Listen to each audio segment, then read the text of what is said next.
They said the Nexus core was impenetrable, a digital fortress guarded by an AI that ate hackers for breakfast. I laughed. I'd faced worse. But then I saw them. Not in the flesh, not at first. Just echoes in the data stream, shimmering like heat haze on a processor chip. Women, no, entities woven from code and flesh, their very presence warping the digital realm. And as I dove deeper into the net, I felt their strange, cold allure, knowing I was entering a world where the line between human and data ghost was razor thin. My name is Kalen Vance, freelance hacker. Aging, maybe, but my fingers still danced across a neural interface like a virtuoso on a synth harp. Disgraced corporate security specialist, if you asked Omnicorp. But the streets, the shadows, the deep net, that was my real university. I dealt in information, in breaking the unbreakable, in finding the digital skeletons in corporate closets. When the anonymous tip came in about Project Chimera, a Black Ops initiative supposedly buried deep within the Nexus core of the colossal Arasaka Tower, I knew it was either a trap or the score of a lifetime. I chose to believe it was both. The Nexus core, Arasaka's crown jewel, its digital heart. A fortress of IC, intrusion countermeasures electronics, and AI constructs designed to vaporize any unauthorized consciousness that dared to breach its firewalls. They called its primary AI Cerberus, a beast that ate hackers for breakfast. I'd faced worse, or so I thought. My rig, a custom-built neural interface unit, hummed softly, its optical cables snaking from my temples to the public access port in a grimy alleyway, the air thick with the smell of ozone and stale synth food. The real world was a blur of neon and rain, but my mind was already elsewhere, preparing for the dive. Ambient sound, the distant, rhythmic thrum of the city's power grid, the incessant hiss of rain on neon signs, the low, almost subliminal hum of Kalen's neural interface unit. I jacked in. The real world dissolved, replaced by the luminous, geometric landscape of the Nexus core. Data streams flowed like rivers of light. Firewalls rose like shimmering, impenetrable mountains, and AI constructs, sleek and predatory, patrolled the digital highways. My avatar, a cloaked figure woven from pure code, moved with fluid grace through the initial layers of Arasaka's outer defenses. This was my element, my battlefield, my playground. The initial obstacles were formidable, as expected. Cerberus's ice was legendary. Logic bombs detonated in my path, trying to fragment my consciousness. Data wraiths, shimmering constructs of pure code, lunged from the shadows, attempting to sever my connection. I danced through them, my fingers flying across my haptic interface, weaving counter-algorithms, erecting temporary firewalls, my mind a blur of tactical maneuvers. I was good. I was fast. I was Kalen Vance. But there was something else. A subtle dissonance in the network's hum. A strange, almost ethereal quality to the firewalls, as if they were less programmed and more grown. My diagnostic algorithms, usually so precise, struggled, finding them strangely elusive, like trying to grasp smoke. It was as if the network itself was alive, reacting to my presence with an intelligence that defied conventional AI. My internal monologue, usually a fortress of cynical calculation, felt a faint prickle of unease. Not just Cerberus. Something else is here. Something different. I pushed deeper, bypassing a particularly intricate data mine, its glowing tendrils reaching out to ensnare my avatar. And then, I saw them. Not as physical beings, not yet. Just echoes in the data stream. Shimmering like heat haze on a processor chip, a distortion in the luminous flow of information. Fleeting presences, moving with impossible speed, leaving trails of corrupted code in their wake. They were too fast for Cerberus's constructs, too fluid for any known IC.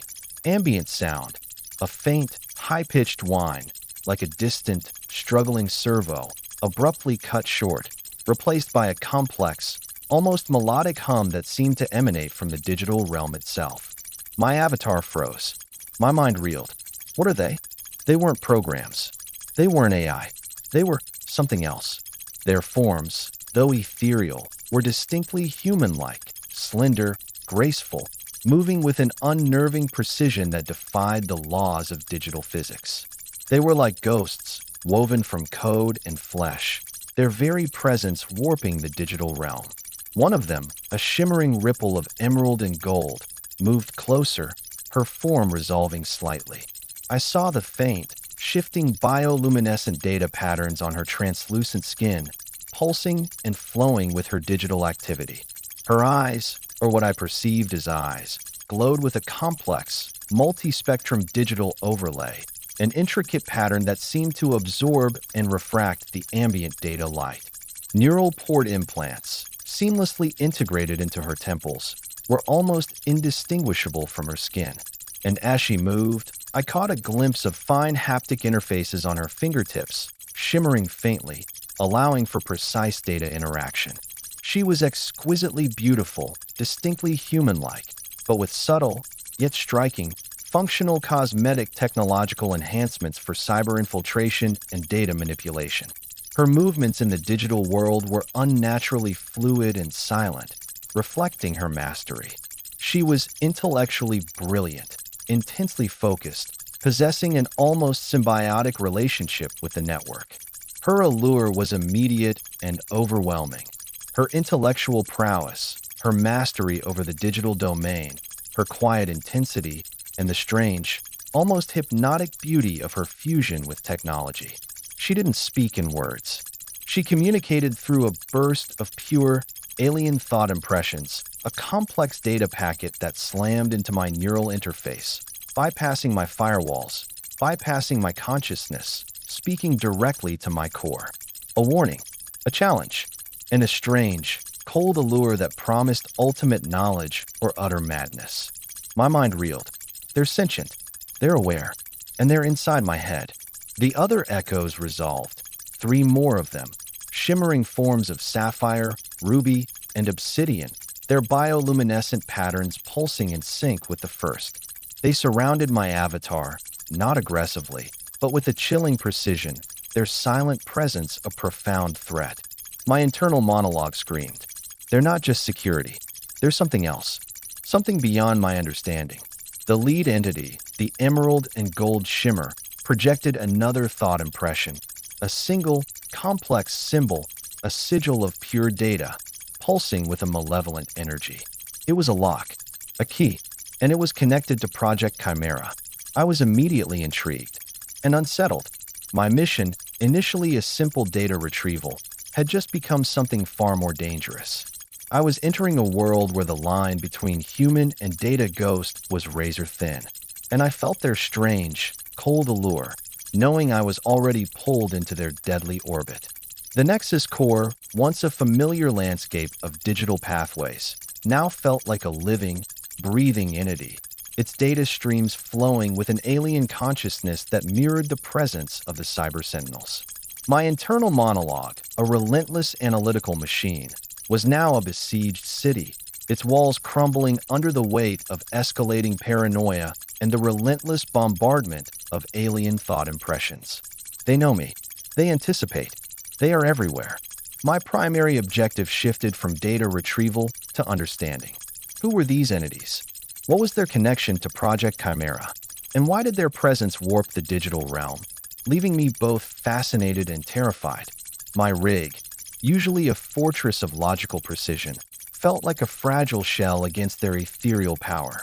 I moved through the Nexus core like a ghost, trying to evade their silent pursuit, trying to find a pattern in their impossible movements. Every data node felt like a potential trap, every shimmering firewall a hidden observer. The digital landscape, once my hunting ground, now felt like a vast, sentient trap, its very infrastructure conspiring against me. The hum of data streams, the clicks of AI constructs, the distant, distorted echoes of network traffic, all became part of a terrifying symphony, orchestrated by the cyber sentinels. My attempts to gather information on them were met with chilling precision. Every data haven I tried to access was already purged.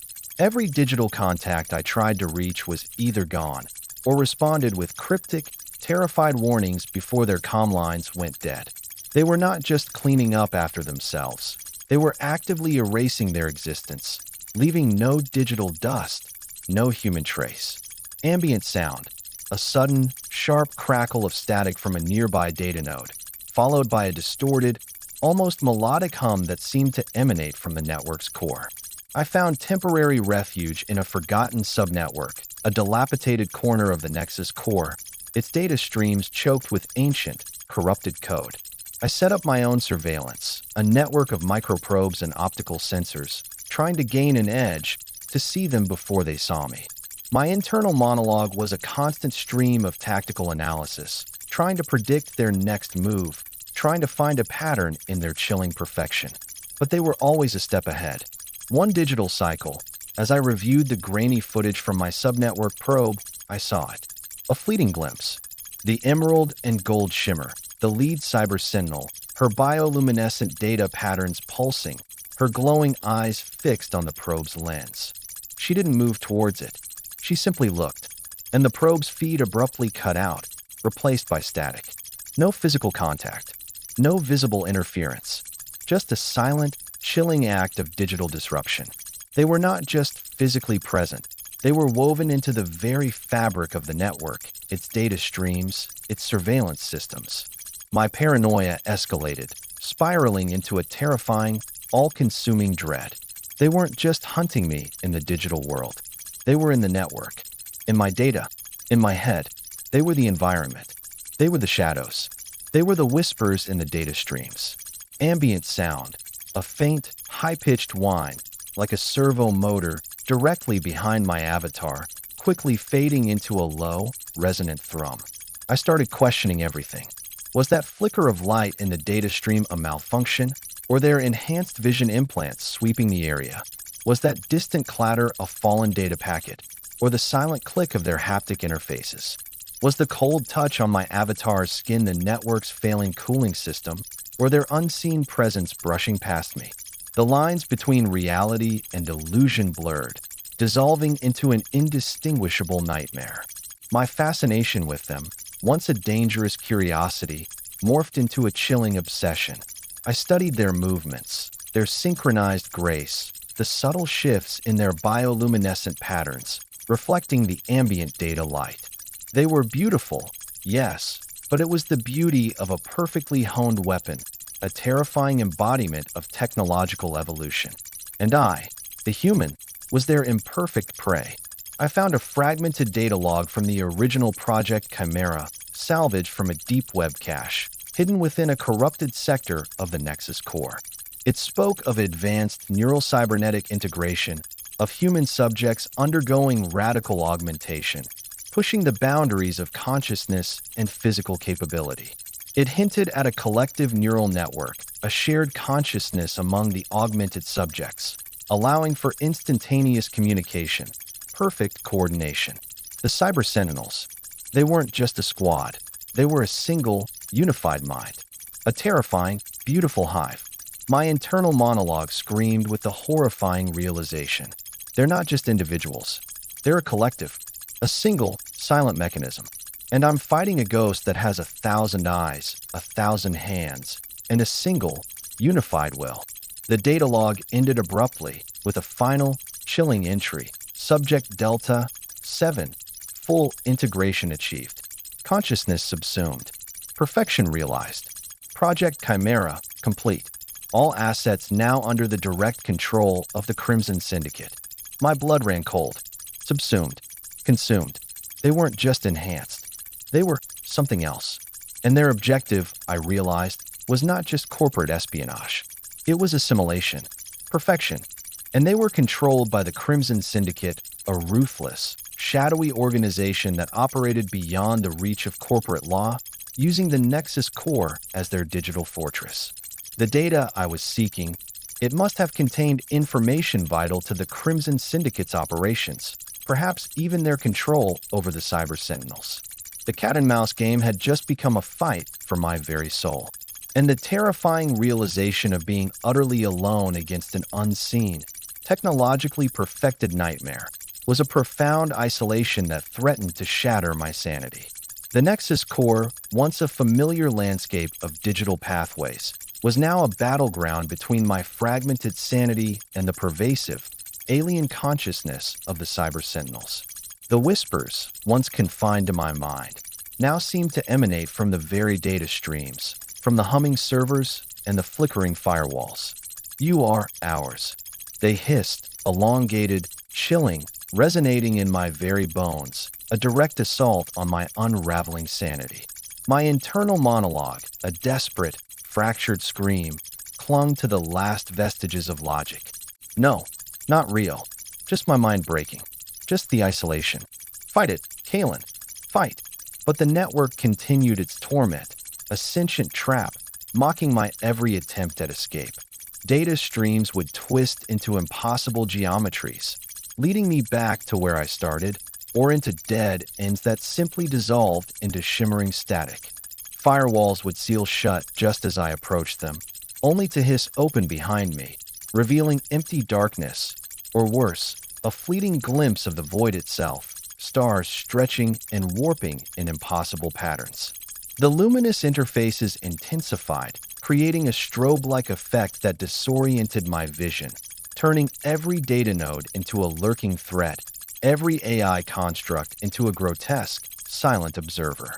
Ambient sound, a sudden, sharp intake of breath, incredibly close, but no visible source. My own terrified gasp, amplified by my neural interface. I was constantly on the run, my avatar aching, raw, fueled by pure adrenaline and the desperate need to understand. Sleep was a luxury I could no longer afford. Every time I closed my eyes, the alien thoughts, the impossible geometries, would flood my mind, pushing me closer to delirium. Sustenance was irrelevant. My body functioned on pure compulsion, driven by the insatiable need to decipher the anomaly. The entity's psychological warfare escalated. I would hear my own name whispered from an empty data channel, followed by the faint, distinctive jingle of my grandmother's antique music box. A memory I hadn't thought of in years, meticulously recreated, twisted into a chilling mockery. Then, the scent of fresh-baked bread, a comforting aroma from my childhood, would briefly fill a dark, moldering corner of the digital realm, only to be replaced by the metallic tang of ozone, decay, and something else, something wet and sickly sweet, like raw data. My sanity was fraying. I started seeing things, not just fleeting shadows, but solid forms in my peripheral vision, grotesque, shifting figures, their bodies elongated, their limbs twisted, their faces distended into silent screams. They were the victims of the Crimson Syndicate, the ones who had been subsumed. They would melt into the data streams, dissolve into the firewalls, leaving behind only the cold dread of their ghostly presence. I would whip my avatar around, heart hammering, only to find empty space. Was it real? Or was I finally losing my mind? The lines between reality and illusion had blurred into an indistinguishable nightmare. Ambient sound, a low, rhythmic scratching, like nails on glass, slowly approaching from around a blind corner, overlaid with a wet, squelching sound. I found myself in a hidden cyber den, a place where the city's digital underbelly thrived. It was here that I discovered the true nature of the data chip. It wasn't just schematics, it was a counterprogram, a failsafe designed by Elias Thorne himself to disrupt the Crimson Syndicate's control over the Cyber Sentinels. He hadn't been a victim. He had been a saboteur trying to free them. My fear, already profound, escalated into a terrifying, all-consuming despair. This wasn't just a physical threat. It was an assault on my mind, on my very perception of reality. The enemy didn't just hide. It was the environment, or even a part of my own mind. And the most terrifying aspect was the loss of control over reality, the terrifying realization of being utterly alone against an unseen nightmare. My desperation reached new heights. I had to escape, before I lost myself entirely, before I became just another echo in the digital silence of the Nexus core. I knew I was close to the Crimson Syndicate's central server, the heart of their operations, the source of the Cyber Sentinels' control. My cynical pragmatism, despite the terror, drove me forward. I had to expose them. I had to free the Sentinels, even if it meant my own destruction. The path led to a corporate enclave, a gleaming tower of glass and chrome that pierced the clouds in the real world. But in the digital realm, it was a fortress, guarded by layers of AI defenses and intricate IC. I had a key, the counter program. I infiltrated the tower's digital representation, a ghost in the machine, bypassing security systems, slipping through laser grids of data, my movements precise, silent. The hum of the network's power core was a low, resonant thrum, a counterpoint to the frantic pounding of my heart. And then, I felt them, their presence. Not a whisper this time, not a vibration. A cold, immense pressure surrounding my avatar, pressing in on all sides, like a physical weight. They were here, the Cyber Sentinels, sent to eliminate me, or perhaps to stop me from unleashing Thorn's counterprogram. The luminous interfaces in the central server farm, a vast, sterile chamber filled with humming data racks, flickered erratically, then stabilized, bathing everything in a stark, cold blue glow. And there they were, 4 of them, their bioluminescent data patterns rippling, their glowing eyes fixed on my avatar. Aura, Lyra, Seraphina, and the 4th, Nyx, her fine haptic interfaces shimmering, her eyes gleaming with an unnerving intensity. They moved with a terrifying synchronization, their digital forms silent, their movements impossibly fluid. They were the pinnacle of cyber operatives, their sleek, ethereal elegance a chilling testament to their lethal efficiency. Aura, her complex, multi-spectrum digital overlays gleaming, raised a hand. Her voice, cold and precise, resonated in my comms. Kalen Vance, your pursuit ends here. The data you carry, it is a threat to our purpose. Surrender it, and your life will be spared. My internal monologue screamed. They're not just controlled. They believe in their purpose. Perfection. Assimilation. Thorn's counterprogram. I projected, my mental voice sharp with defiance. It can free you. From the syndicate. From their control. Lyra, her bioluminescent patterns shimmering, her glowing eyes narrowing, moved with impossible speed, a blur of motion, appearing directly in front of my avatar. Her digital form, impossibly strong, closed around my avatar's wrist, twisting, threatening to shatter bone. Freedom? We are perfection. We are unity. We are the architects of a new order. The other Cyber Sentinels moved, their forms converging, cutting off my path to the central server. They were no longer just hunting me. They were preparing for the final assimilation. My heart hammered, a frantic drum against my ribs, ready to burst. My breath hitched, a strangled gasp. The terror was absolute, overwhelming, stripping away all pretense, all sanity. This was the climax, the final confrontation. And the enemy was not just physical. It was intellectual. It was existential. It was the absolute, terrifying loss of control over reality. I was cornered, trapped, surrounded by beings who were both beautiful and terrifying, their perfection a chilling testament to the network's dark heart. My attempts to escape or fight back had been futile, and now I faced the horrifying realization that I was utterly alone against an unseen nightmare that sought to consume not just my body, but my very essence. My descent into hell was complete. The most terrifying aspect was not what it could do to me, but what it could make me, what it could take from me without a single sound. And the profound isolation was the only comfort left. With a guttural cry, raw and animalistic, I lunged, not at them, but at the central server, the heart of the Crimson Syndicate's control. My avatar, ravaged by exhaustion and psychological torment, screamed in protest, but my will was unyielding. The Cyber Sentinels reacted, their forms shimmering, pushing back, a crushing weight that threatened to pin my avatar to the digital floor. The whispers intensified to a deafening shriek, a cacophony of alien voices that tried to tear my mind apart. My avatar's hands, trembling, slammed the data chip into the server's main port. The counter-program activated, a searing wave of digital light that coursed through the network, bypassing firewalls, overriding security protocols, targeting the core of the Crimson Syndicate's control. The Cyber Sentinels shrieked, a silent, deafening cry that resonated in my mind, vibrating through the entire digital realm. Their bioluminescent data patterns flickered erratically, their glowing eyes dimming, their movements becoming erratic, disoriented. The thousand faces, the subsumed consciousnesses, screamed, then dissolved, vanishing into nothingness. The atmosphere in the server farm filled with a cold, desperate roar, as if the very data itself was being ripped apart. The last thing I saw, before blinding white light consumed everything, was Aura's face, her complex, multi-spectrum digital overlays wide, no longer glowing with cold precision, but with a flicker of something new. Confusion, perhaps fear, or was it freedom?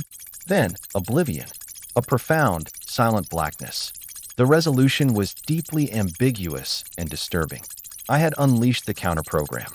The Crimson Syndicate's control over the Cyber Sentinels was shattered, but the Nexus core itself, its systems overloaded, its infrastructure compromised, began to collapse. I was either consumed by the collapsing digital realm, my end of fiery oblivion, or perhaps I had survived, my consciousness ejected back into my physical body in the grimy alleyway, forever changed. But the horror lingered. The whispers of the Cyber Sentinels. They had spoken inside my mind. They had played with my memories. They had tried to assimilate me. What if the counter-program wasn't perfect?